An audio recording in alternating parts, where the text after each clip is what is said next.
টিপ টিপ করে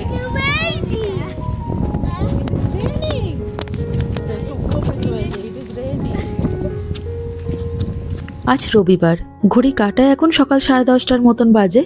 তো আজকে সকালবেলার দিকে এক পশলা বৃষ্টিও হয়ে গেল, আর এখনো হালকা হালকা বৃষ্টি পড়ছে, তবে প্রচন্ড জোর হাওয়া বইছে। আর এদিকে ঘরের কিছু টুকটাক ওই ডাস্টিং এর কাজকর্ম ছিল, তো সেই সব করে ভালো মতন জলখাবার খেয়ে এখন আমরা বেরিয়ে পড়েছি বাজার করতে।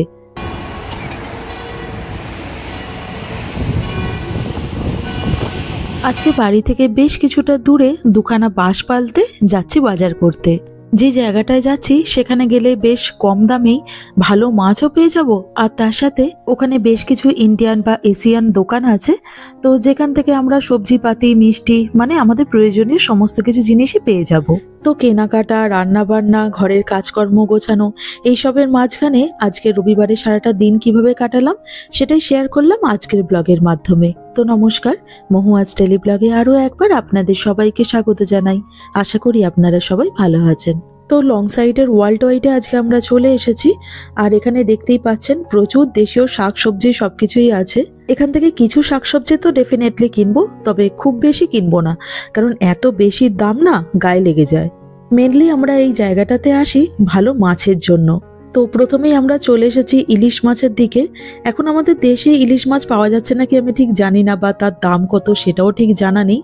তবে এই যে ইলিশ মাছগুলো দেখছেন, এগুলোর টেস্ট হয় ভীষণ ভালো, আর এগুলোর প্রত্যেকটারই ওয়েট হচ্ছে 1200 গ্রামের উপরে। আর এই যে ডেটও লেখা আছে, এগুলো সব হচ্ছে ডিসেম্বর 24-এর জিনিস। আর বিদেশে যারা থাকেন তারা তো জানেনই যে একদম টাটকা মাছ পাওয়া আমাদের পক্ষে সম্ভব নয়, তাই এই যে ডিসেম্বর 2024 সালের মাছটা পাচ্ছি, এটাই আমাদের কাছে হচ্ছে টাটকা মাছ। কারণ আমাদেরকে এখানে সাধারণত ওই 6 মাসের, 1 বছরের বা 2 বছরের পুরনো মাছ খেতে হয়। তো যাই হোক, এই মাছগুলোর এখানে কেজি পড়ছে 13.49 পাউন্ড, মানে ইন্ডিয়ান কারেন্সিতে ধরে নিতে পারেন ওই 1350 থেকে 1400 টাকার মতন। আর এর পাশেই ঠিক রয়েছে রুই মাছ। এবারে আবার দেখছি এসে রুই মাছের দাম একটুখানি বাড়িয়ে দিয়েছে। মানে আগের বারে যখন এসেছিলাম তখন রুই মাছের কেজি ছিল 2.49 পাউন্ড, আর সেই জায়গায় হয়ে গেছে 2.99 পাউন্ড, মানে ওই 50 পেন্সের মতন দাম বাড়িয়ে দিয়েছে।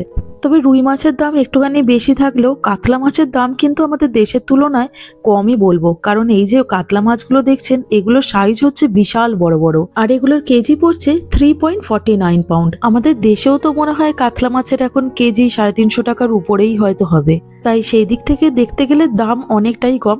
তবে এখানে না মাছ কেনার একটু অসুবিধাও আছে।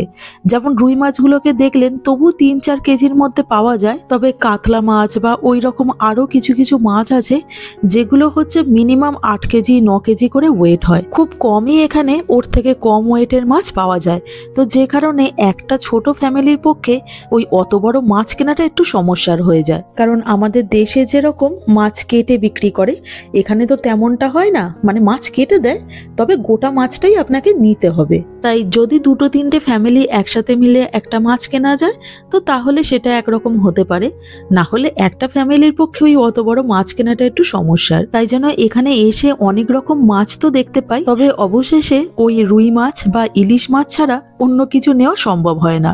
তো যাই হোক, এখান থেকে আমরা রুই মাছ আর বেশ কিছু শাকসবজি কিনে চলে যাচ্ছি অন্য দোকানে। দৌড়াবি না, তাহলে এখানেই দুঘা পড়বে। কি গো এগুলো? চুড়ি? ও, পছন্দ হয়েছে ওটা? ঠিক আছে, হ্যাঁ।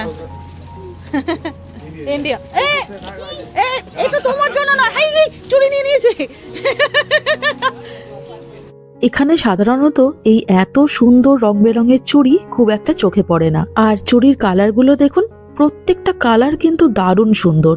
কুহু এমনিতেই চুড়ি পরতে ভীষণ পছন্দ করে, তাছাড়াও ওর নাচের জন্য একটু দরকারও পড়ে, তো সেই জন্য ওর জন্য একটা চুড়ি নিয়ে নিলাম।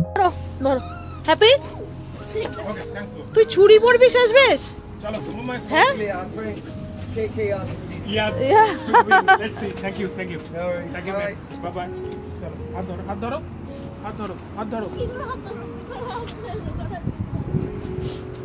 তোমার মেয়ে তো চুড়িগুলো নষ্ট কিনে দিলে কেন ওকে? কিনে দিলাম একটা মেয়ে। একটা মেয়ে দুটো মেয়ের জন্য? হ্যাঁ মামাম, নষ্ট করবি না, 5 পাউন্ড। ঠিক আছে, 500 টাকা দাম। নষ্ট যদি তুই করেছিস সব তুলে রেখে দিবি, একটাও নষ্ট করবি না। এখানে একে পাওয়া যায় না, 5 পাউন্ডটা বড় কথা নয়, পাওয়া যায় না। এটা রমজানের সময় বলে তাই পাওয়া যাচ্ছে। এখন রমজান মাস চলছে না অ্যাকচুয়ালি। এরপর চলে এলাম একটা মিষ্টির দোকানে মিষ্টি কিনতে। এখানকার আবার মিষ্টির দোকানগুলোতে মিষ্টির পাশাপাশি কেক বা নানান ধরনের প্যাটিস এই সমস্ত কিছু বিক্রি হয়। তো আজকে আমরা এখান থেকে ওই নরম পাকের সন্দেশ আর একটা প্যাকেট রসগোল্লা কিনে নিয়েছিলাম। এই দোকানটা হচ্ছে বিশাল বড়, আবার ওই দিকটাতে দেখছি এর সাথে রেস্টুরেন্টও আছে, আর দুপুরবেলার দিকে বাফেরও সুবিধা পাওয়া যায়। আর এই সোজাসুজি হচ্ছে বসে খাওয়ার জায়গা। তো যাই হোক, এখান থেকে আমরা ওই মিষ্টির পাশাপাশি দুখানা পেস্ট্রি কিনে নিয়েছি এই দুই জগাই মাথাইয়ের জন্য। ভালো, ও তবে পুরোটা শেষ করতে পারবে কিনা সন্দেহ। না তুমি খাও। আচ্ছা দে একটুখানি বাইট। মা খাবি? মা খাবি? খাবি বলতে নেই, খাবে বলতে হয়। মা খাবি না।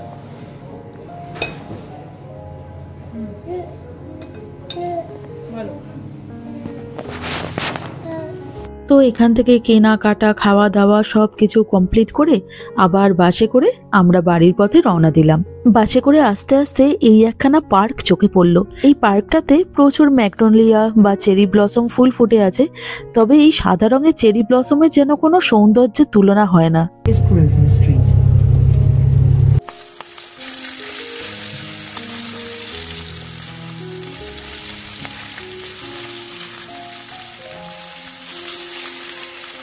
বাড়িতে ফিরে এসে ঝটফট করে রান্নাবান্নার কাজকর্ম শুরু করে দিলাম।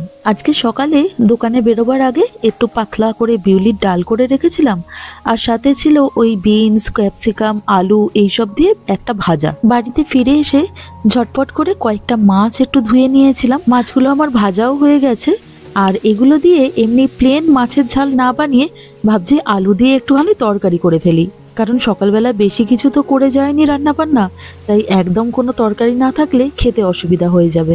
তাই জন্য ওই একটু পেঁয়াজ, টমেটো, আদা রসুনের পেস্ট এইসব দিয়ে মশলা কষিয়ে নিয়েছিলাম। বেশ কয়েকটা সরু সরু করে আলুও কেটে নিয়েছিলাম।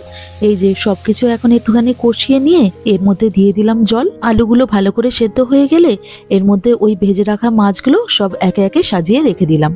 আর এই হচ্ছে আজকে আমাদের দুপুরবেলার খাবার দাবার। দেখতে দেখতে প্রায় 2:30 মতন বাজতে চললো। তো এখন তাড়াতাড়ি করে আগে বাচ্চাদেরকে খাইয়ে দিই।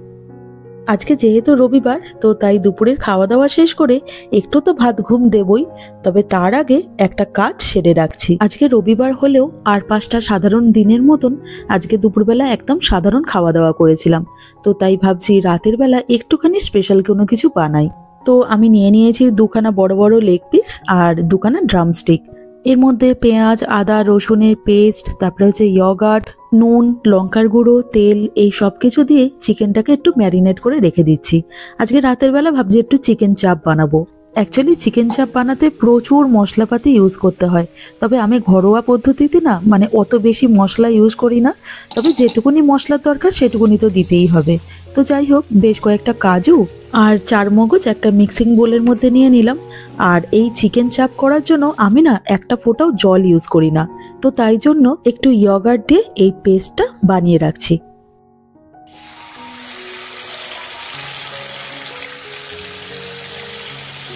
খাওয়া দাওয়া শেষ করে বেশ একটা লম্বা ঘুম দিয়েছিলাম। বাড়ি শুধু সবাই যদিও এখনো ঘুমোচ্ছে, তবে আমার একটুখানি কাজকর্ম বাকি ছিল, তো সেই জন্য আমি উঠে এসেছি। তো যাই হোক, এবারে ম্যারিনেট করা চিকেনটাকে ভালো করে 2 পিঠ ভেজে নিলাম।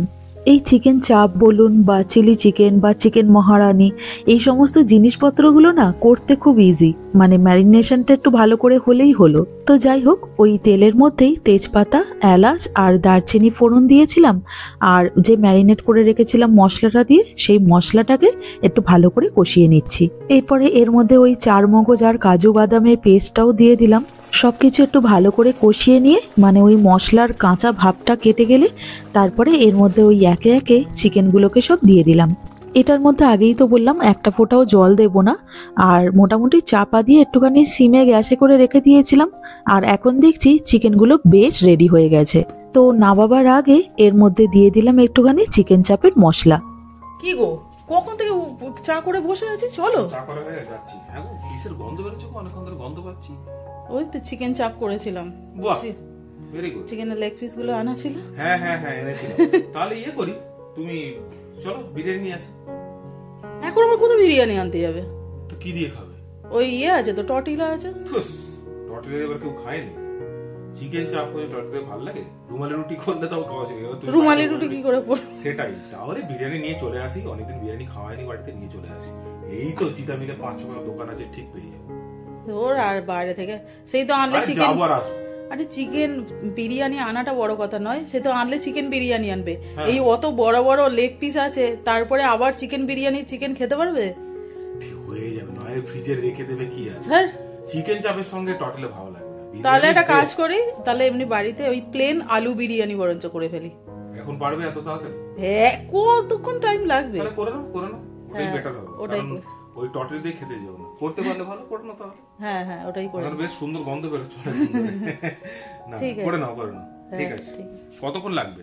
ও বেশিক্ষণ টাইম লাগবে না। করে নাও, করে নাও। অনেকদিন খাওয়া হয়নি, বেশ জমিয়ে খাওয়া যাবে তাহলে। হ্যাঁ, এই যে সুদীপ্তর কথা মতন একটুখানি বিরিয়ানিও করে নিয়েছিলাম, ওই শুধু আলু দিয়ে বিরিয়ানি টাইপের করেছি আর কি।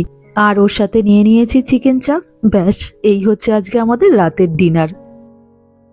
রাতের খাওয়া দাওয়া শুরু করার আগে আজকের ভিডিওটা এখানেই শেষ করলাম। তো আমার আজকের এই ভিডিওটা আপনাদের কেমন লাগলো অবশ্যই কমেন্ট করে জানাবেন। আর সবাই ভালো থাকবেন, সবাই সুস্থ থাকবেন। দেখা হচ্ছে পরের ব্লগে। নমস্কার।